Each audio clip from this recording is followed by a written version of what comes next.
You filming this as content? This is what happened. Tim was standing right This is what happened. Okay, ready?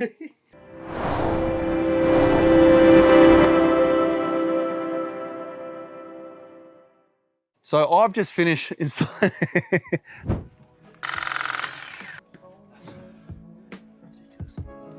I've just finished installing this gas line. It was hard work. So essentially, Sammy's testing it now.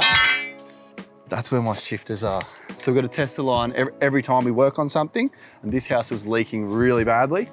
So we've quoted to upgrade the line completely. This is our old gal line. This is very old school. We don't use this anymore. What happens with gal is when it leaks, you go to fix it and it will leak elsewhere because it's all rusted out and it'll break in multiple locations. So we don't install gal again. We don't repair gal. We just swap it out and we like to use copper.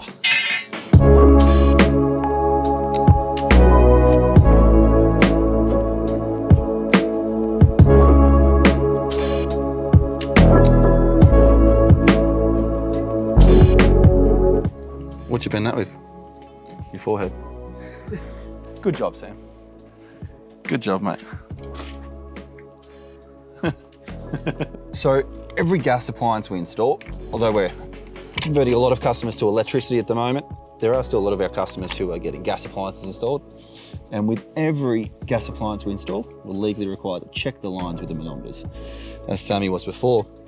But what's happening is we're finding more and more jobs where the clients have gas leaks, have been there for a couple of years, and they didn't know because they were thinking, oh, my gas bills are going up, that's why it's so expensive. And that is true, gas bills are definitely going up.